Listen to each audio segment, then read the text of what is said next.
Traccia nuovi orizzonti politici il senatore Giuseppe Ruvolo e quanto affermato ieri nel corso della conferenza stampa da lui indetta per la presentazione del candidato a sindaco per la città di Ribera. Onorevole Nenè Mangiacavallo, che tramite il suo movimento Ama la tua città, appoggerà alle prossime elezioni comunali del 31 maggio.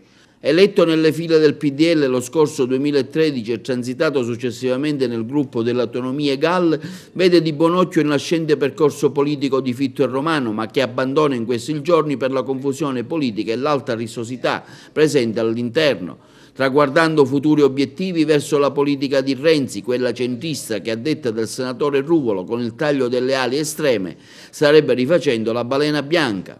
È un percorso che io ho iniziato l'indomani della scissione del PDL e quindi l'inizio di un nuovo percorso con Forza Italia. Io me ne sono andato direttamente al gruppo Galle, il gruppo che è di autonomia, non è assolutamente né di Forza Italia né di altro. Hanno contribuito a fare costituire il gruppo. Io oggi cosa vedo nello scenario nazionale? Una crisi profonda dei partiti, ovviamente soprattutto di Forza Italia. Siamo all'implosione, poco più ci manca. Io ho scelto e ho guardato con molto interesse il progetto di Fitto. Adesso il progetto di Fitto non mi interessa perché era un interesse, come dire, a rimanere dentro un contenitore dove la proprietà esclusiva è di Berlusconi. La chiarezza della politica è sapere in quale confine stai, se sei di area moderata di centrodestra o area moderata di centrosinistra, perché questo è lo schema. Adesso non si capisce proprio nulla. L'unica cosa che si capisce è che rimane Renzi in pista.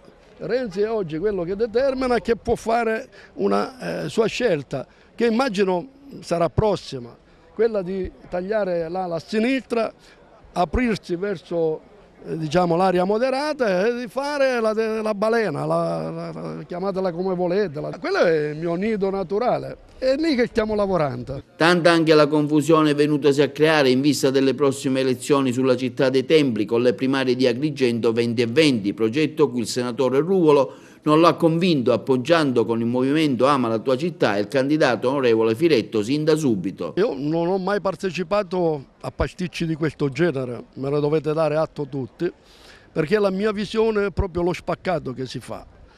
E questo spaccato non è avvenuto, anzi si è complicato, che c'entra Forza Italia col PD, poi anime storiche del PD. Non riuscivo a capirlo, le conseguenze sono quelle di un pasticcio infinito che fino adesso, alla data del 13 di aprile, a 20 giorni dalla presentazione delle liste, non si sa chi è il candidato da una parte o dall'altra.